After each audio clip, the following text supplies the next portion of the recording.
Hey everybody, I'm going to go over your quarter two journal prompts with my teaching assistant, Trixie. All right, let's get started. So the first 5 slides here are just going over the expectations for your journaling. I know you went over this the first quarter. Some of you are new with us, so I just wanted to briefly review what those expectations are. So the first thing is we want you to develop creativity, and we also want you to experiment artfully, practice art making on your own, and find your artistic voice. It's hard to do any of those things if you're just trying to get it done. You should be able to write to your experience as to how you were inspired and moved to do certain things for your journal prompts. So if you cannot explain that, then you're probably not doing the journaling experience correctly. So you're going to be given 6 prompts, just like you were last quarter. You need to make sure you read the prompt, look at the suggested resources, and then brainstorm. Make your creative journal entry once you have brainstormed. Then at the end of the quarter, submit all 6 of those creative journal entries in a Google Slides presentation. The following slides explain all 6 of your prompts. You're always welcome to make art parodies. I love those. Some of you did a really nice job doing that first quarter. You can always create a study of a famous artwork. So like if you see some of the examples or names listed and you find one that you're really inspired by, you can just basically study, which means to copy it. And then you can also make something completely original that is simply influenced by the prompt. And I always give you a list of suggestions. So slide 6 is where you find your list of prompts, and the pictures are interactive just like they always are. So your prompts this time are found objects, street art, illustration, mixed media, op art, and then identity. So some of these are, most of these are more themes in art and things you find in modern and contemporary art, as opposed to last time you had a lot of isms, a lot of like movement names. So we'll get started with the found objects. Remember that whenever you click on the slide, whenever you click on these pictures, it takes you to the like homepage for that particular prompt. So there's a brief explanation, some famous artists who use or do whatever that prompt is.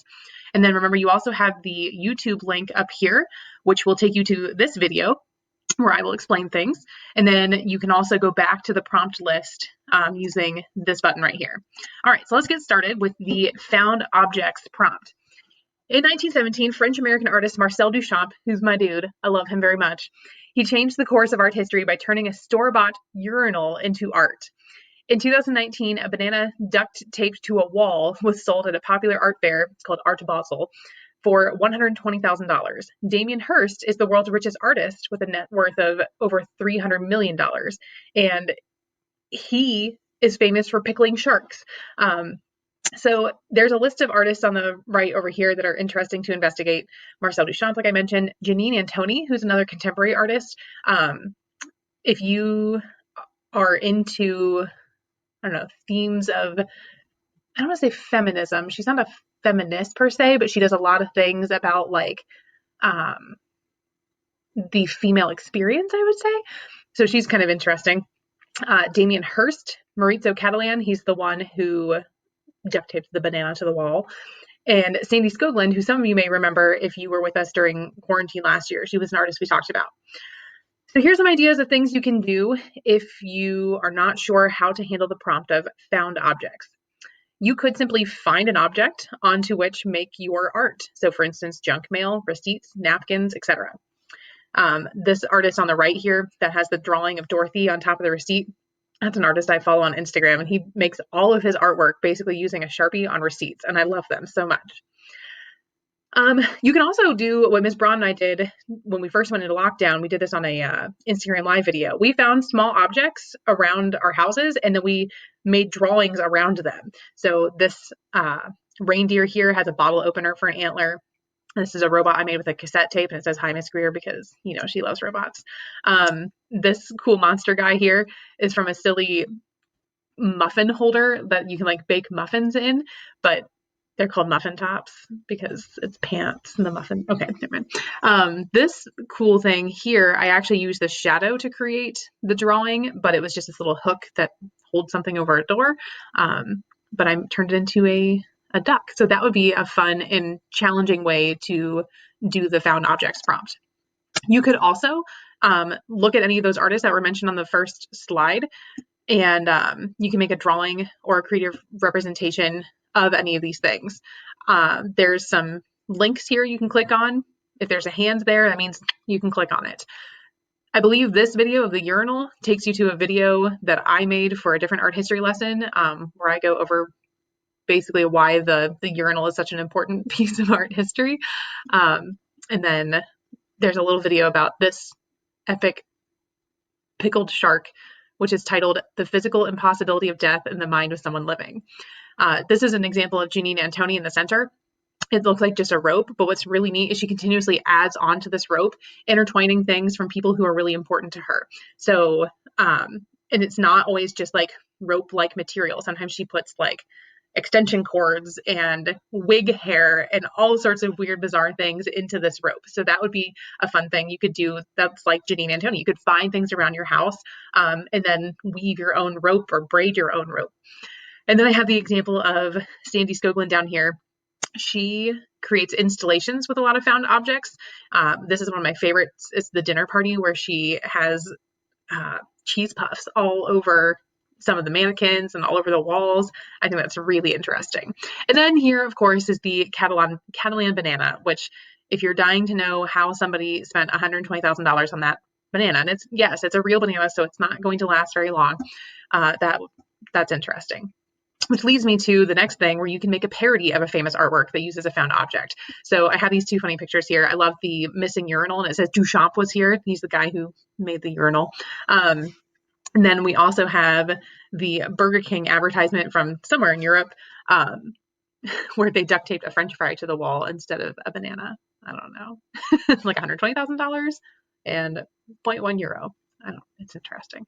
So there's lots of parody potentials here. The last suggestion I have for you to simply make something out of many found objects. This is an example, and you can click on this too, of Doho Soo, a really cool art exhibition that he did. But he also ties into the theme of identity, which I might come back to that later. But he often makes these huge installations and sculptures out of a lot of really tiny things. So like, if you have a bunch of little army men around your house, maybe you could build some sort of sculpture or something out of them. And yes, you can do that kind of stuff and take a picture of it for your journal assignments. They don't all necessarily have to just be on the paper. If you want to do something bigger and more creative, take a picture of it. That would be awesome.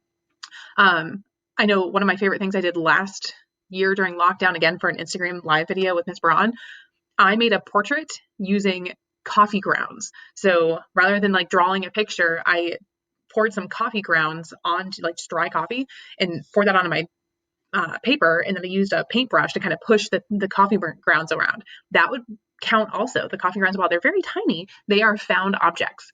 So really your whole goal here is just to make something out of found objects or with found objects or inspired by found objects. Okay. So moving on now to street art, one of my absolute favorite topics.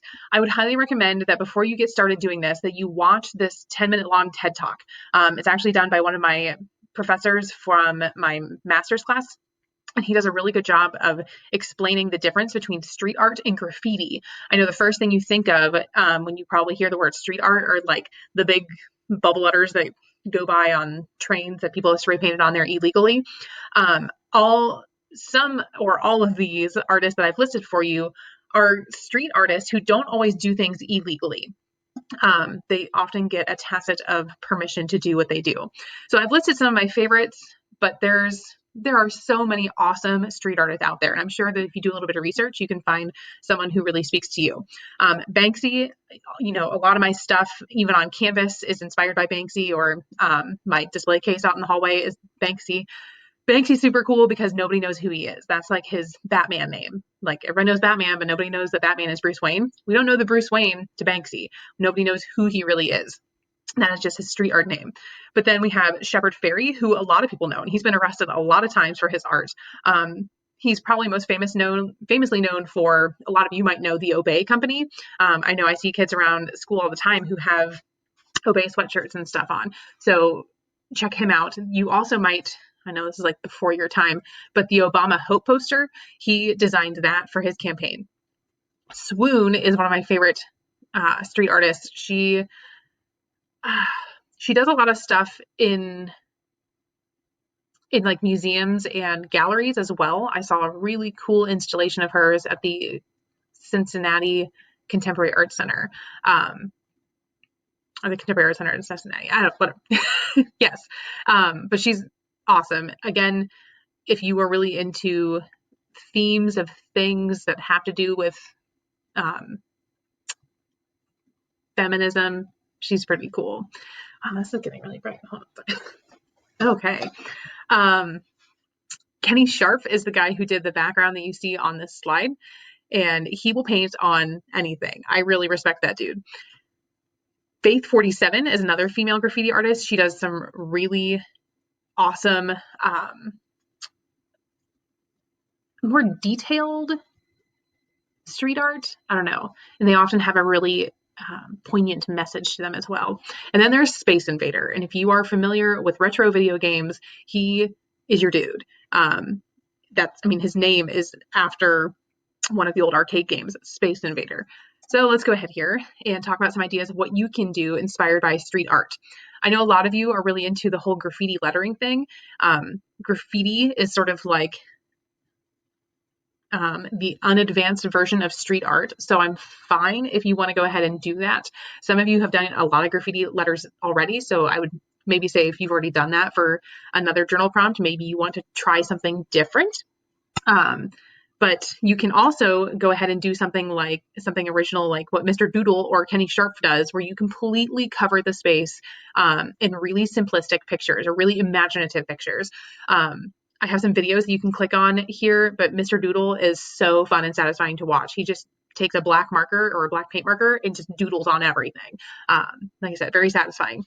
And then Kenny Sharp kind of does the same thing, but more traditional graffiti materials with like spray paint and things like that.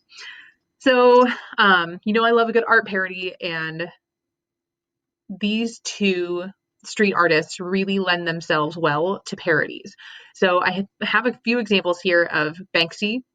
You might remember from a couple years ago, there was a news article or news event where this painting of the little girl with the balloon was up for sale for auction. And all of a sudden, as soon as the gavel hit and it was sold, you heard like beep, beep, beep, and the painting shredded through the frame. It was awesome. And so you can actually see a video where Banksy explains this.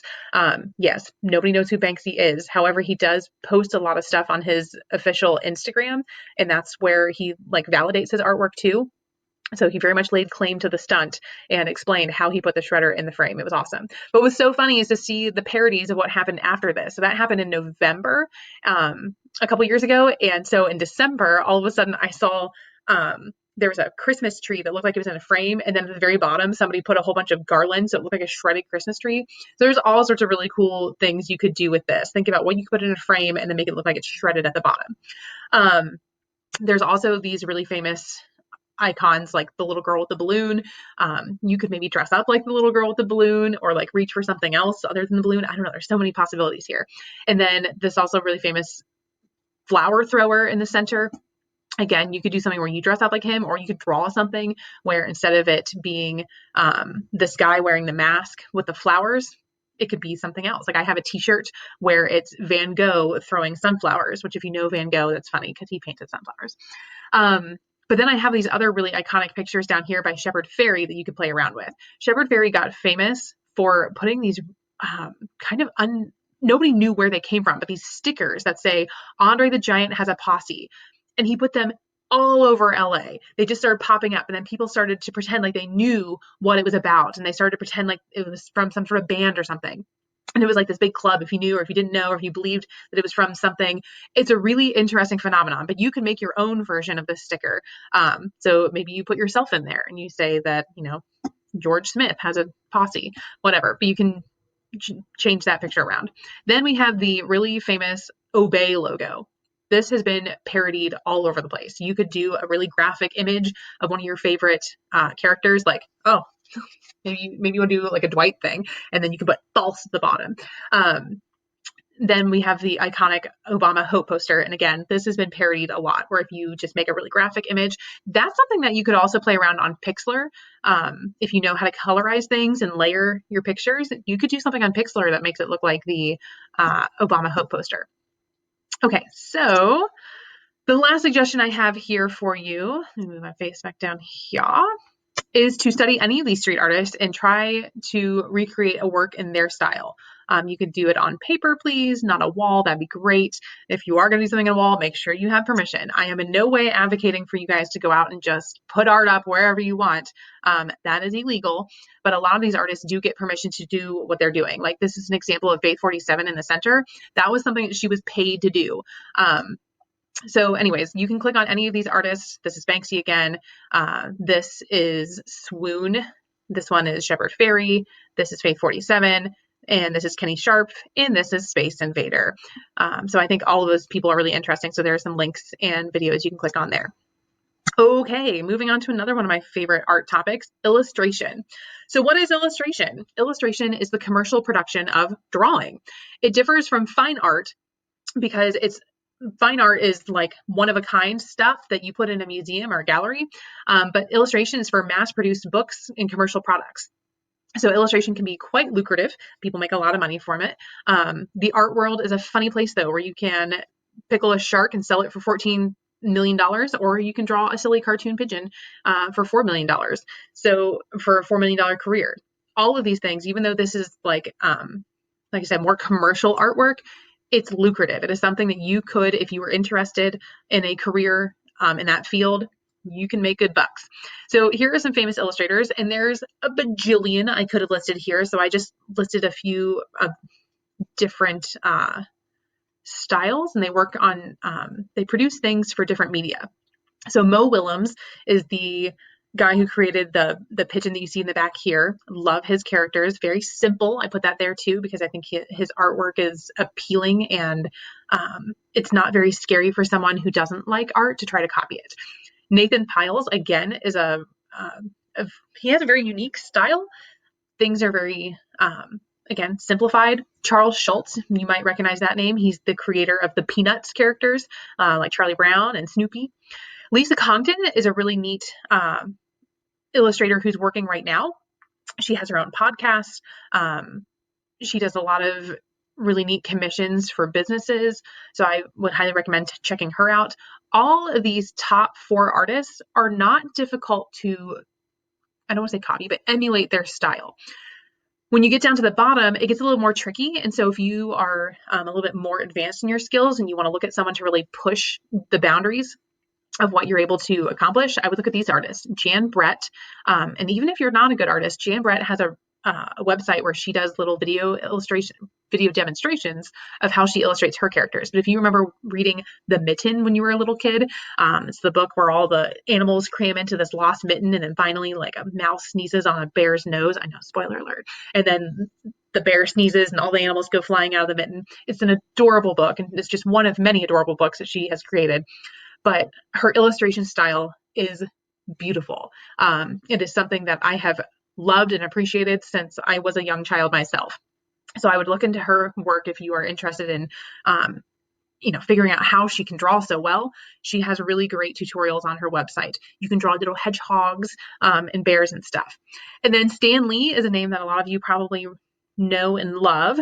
He was the creator of Spider-Man. He's the head honcho behind Marvel. So if you are into superheroes, you might want to check him out. He's obviously not the only illustrator of superheroes. Like one of my favorite comic book illustrators, his name is Jay Lee. He's a fairly new person, Jaelee. I mean, new as in like he hasn't been around since Stan Lee. But I enjoy his style a lot too. So if you like comic books, you might just want to go find what books you enjoy and look up those illustrators. A lot of them are very active on social media and the internet. Okay, so what are some ideas I can use to respond to this prompt? Some of you guys already do this, but you could develop an OC, an original character. I found this cool video on YouTube of somebody who does a really good job of explaining what it takes to create an original character. And I know some of you are really into that sort of style too, but he does a really good job of explaining not just like the anime style, but everything. He really does a good deep dive into what it takes to make good characters. So I'd highly recommend watching that video if you want to develop your own character. The next thing you could do, oops, I don't need to click on this. Okay. You can illustrate something functional and use it, like a note card to send to a loved one. And don't forget to take a picture before you give it away. So these are some note cards that I illustrated with, they have Sharpie outlines and they are watercolored, but I sent these to some old folks at a retirement home.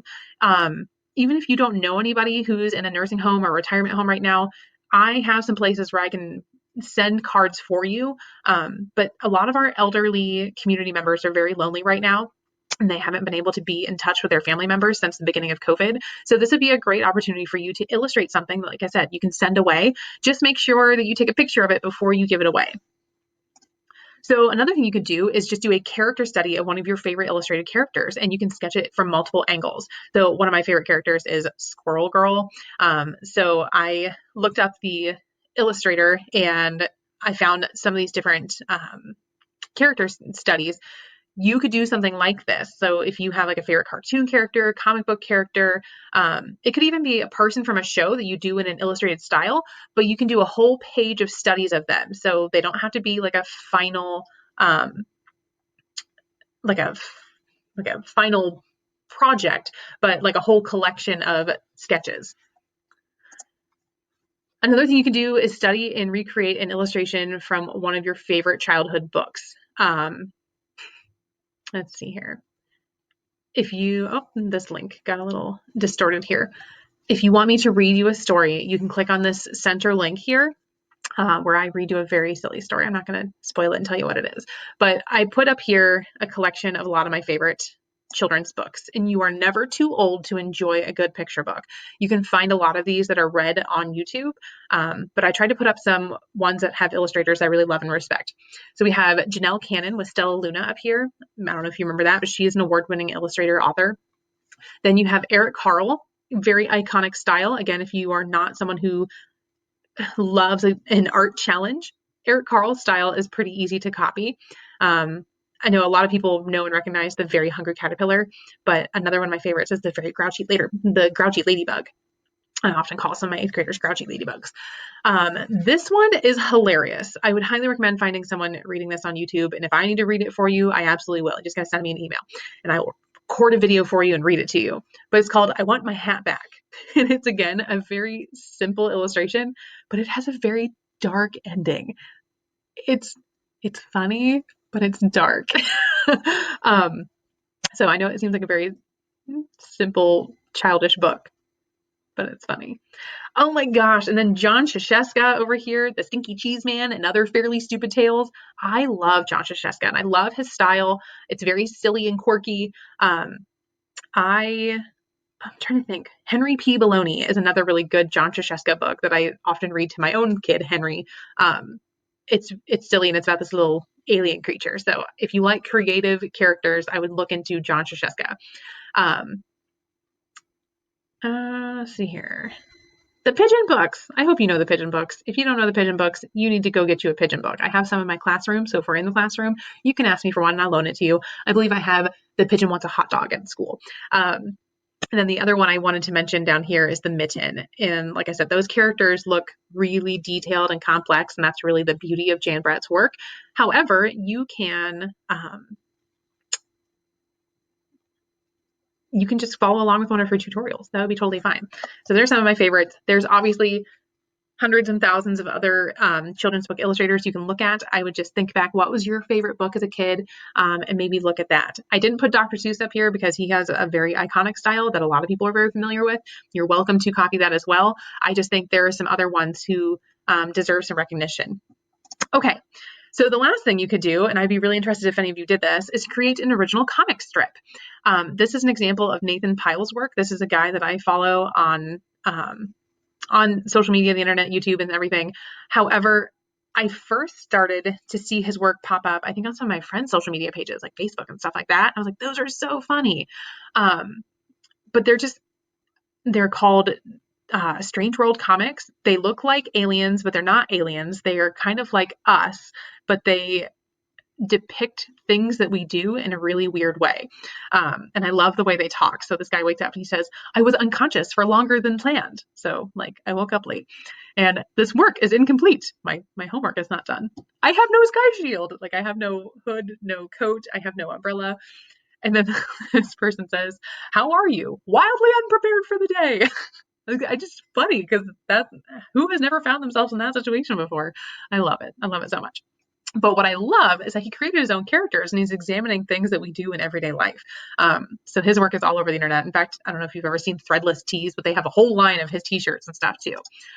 Okay. Oh, apparently that's one you can click on. Oh, neat. Okay. So I need to put the little hand there so you know you can click on it. But so this little guy here, you can click on and have Nathan Pyle explain for you what he does. Okay.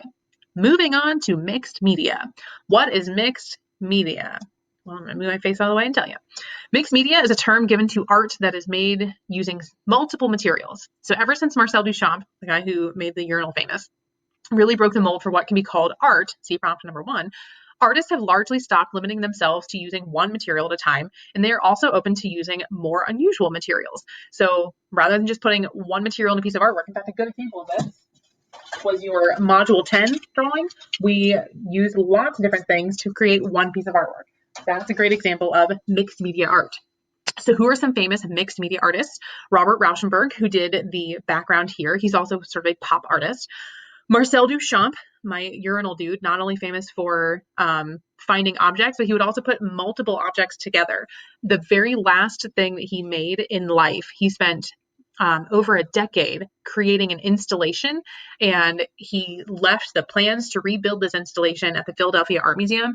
And it is like the epitome of mixed media. It has wax figures. It has found objects. He created a thing that looks like a waterfall.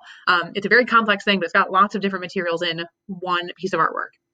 Swoon, who we mentioned on the street art page, she uses printmaking and paint and a lot of other different things as well. Sandy Skoglund, here we go again. Sandy Skoglund, who not only uses found objects, but she also uses a lot of different materials to create her art.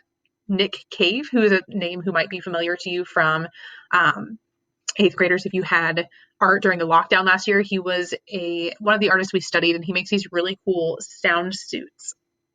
Again, out of mixed materials. All right, so mixed media. What are some ideas I can use to respond to this prompt? Well, there's pretty much only one thing you need to accomplish. You just need to make anything as long as you use 3 different materials and it's creative. That's it. You just have to do whatever you want as long as it fulfills those 2 things. So here are some options. You can use the traditional materials that a lot of you should have around. So you can use markers.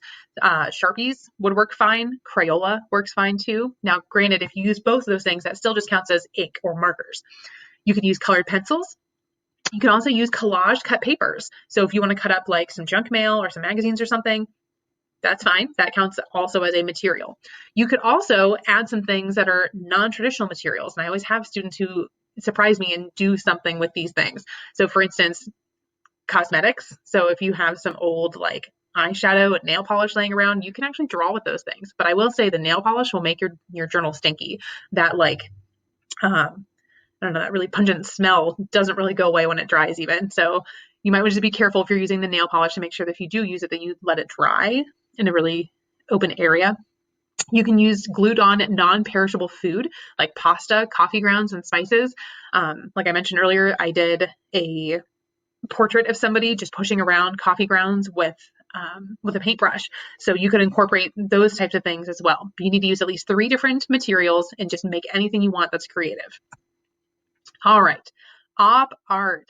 What is op art? Op art is short for optical art. Some of you did this actually for your pop art, so you might do something kind of similar. It is art that involves optical illusions and it tricks the eye. So here's a list of artists you can look into. Bridget Riley, who does the type of things you see in the background here. She's like very vivid black and white, really cool graphic designs that kind of mess with your eyes. MC Escher is a little bit more detailed, but some of you may have studied him actually in your math classes before. Joseph Albers, who his artwork is really simple, but if you like things that can trick your eye involving color, you could do something involving Joseph Albers. I can actually think of some neat things you could do digitally inspired by Joseph Albers. Victor Vasarely, Victor Vasarely. That's a hard last name to say. He's kind of similar to Bridget Riley, again, making these really graphic optical illusions. And then Salvador Dali, who we have talked about in other respects. Like we talked about surrealism, we talked about Salvador Dali, but he was really good at making like the 2-in-1 type of pictures where like if you look at one way, you see one thing. Like the example we had, what was that? That module 5, and we did the module 5, we did collage, and we talked about the Matador, where he painted a bunch of Venus de Milos, but if you looked at it a different way, you could see the bullfighter. So he's very much in the vein of optical illusion art. Okay. What are some ideas I can use to respond to this prompt? You can, first of all, create an original tessellation.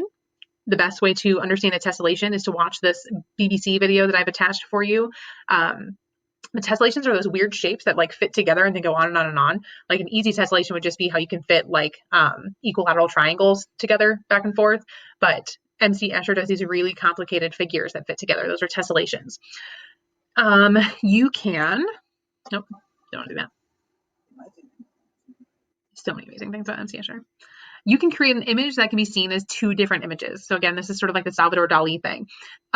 This link right here goes to a YouTube video. It's kind of silly. Some of the things that it shows you wouldn't necessarily work for this prompt, but there are a lot of examples of like these types of pictures down here. Like this, for instance, depending on how you look at it, this could be a young woman turning away, or it can be an old woman who's kind of like hunched up like this.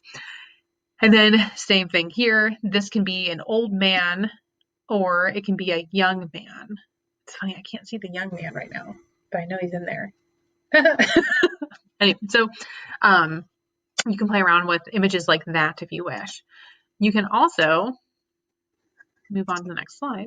You can recreate an artwork by any of these op artists. So Bridget Riley, Victor Vasarely, and then this is MC Escher again, but this video shows you some different types of optical illusions that he does.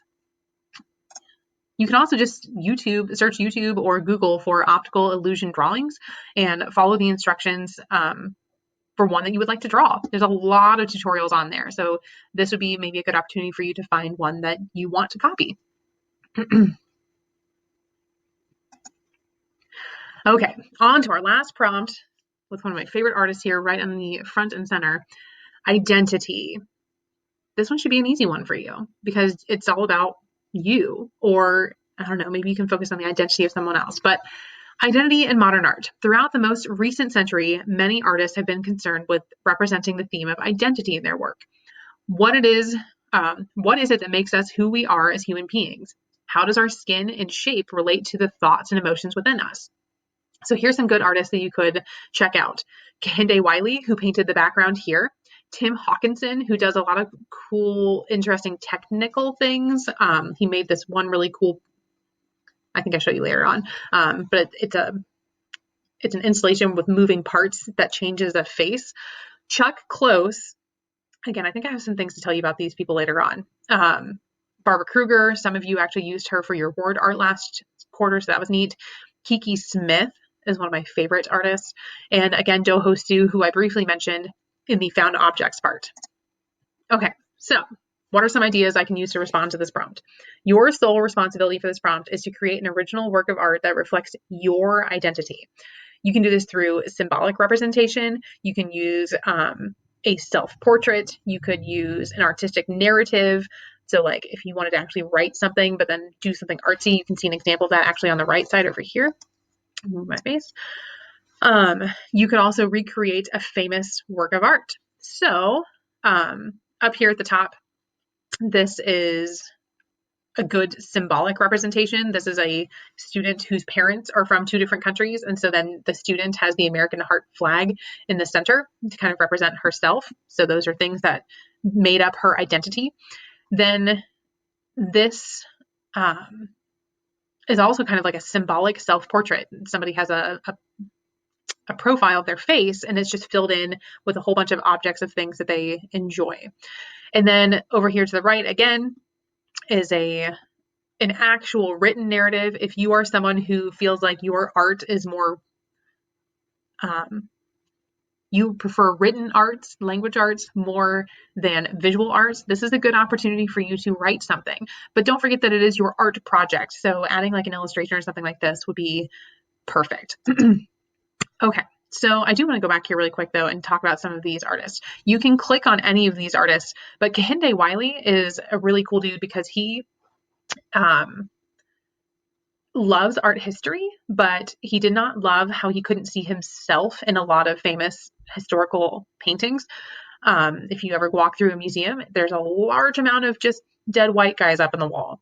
So he wanted to go back and represent people that he's familiar with. So he often goes out into the public and finds people of color to be models, but he positions them in a very classic way. Then we have Tim Hawkinson, who, like I mentioned, he actually makes, I think this video I have for you is him making an installation called Emoter, and there are different parts. It's kind of weird to watch, but there's different parts of the face that actually move mechanically, and they change the way that you perceive the person's emotions. Chuck Close is an artist who actually suffers from face blindness, which means he cannot recognize people's faces. He also is disabled. He is a paraplegic. So he has some really clever ways of overcoming those obstacles to create his artwork. Barbara Kruger has very strong messages that are on top of photos. She does a lot of stuff that's kind of more about like our group identity. Kiki Smith. I have too much I want to say about Kiki Smith. You just need to watch the video. She is this cuckoo cuckoo awesome artist who grew up in a really unique home.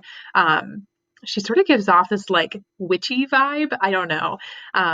But she also just seems like a really sweet person too. But all of her art just has like herself poured into it. Do-Ho Suh also very directly relates to the themes of identity. He some of my favorite things he has done is where he plastered a whole bunch of yearbook pictures onto these giant pillars. And as you looked at those pictures, you realize that you see faces over and over and over again. I feel like that happens to me as a teacher. Sometimes I look at some of your faces, and now that I've been around, teaching in the same grade for a decade, I know you're all very unique and you have your own identities, but some of you, I feel like I've seen you before, and it's a very interesting phenomenon. It's almost like I feel like I have twins, like little carbon copies of other students that I've had before. It's really interesting. So he did that. He also did another cool thing where he made this big cloak out of dog tags, like dog tags, like army dog tags. Think about things that identify you. He also does things using school uniforms. So I think he really kind of gets down to the bottom of really what is it that comprises our identity. So he's cool. I like him. Okay, so that really is it, folks. Thanks for sticking with me. If you have any questions about any of your prompts, just send me an email or let me know in class if we happen to be in class. Thanks, guys.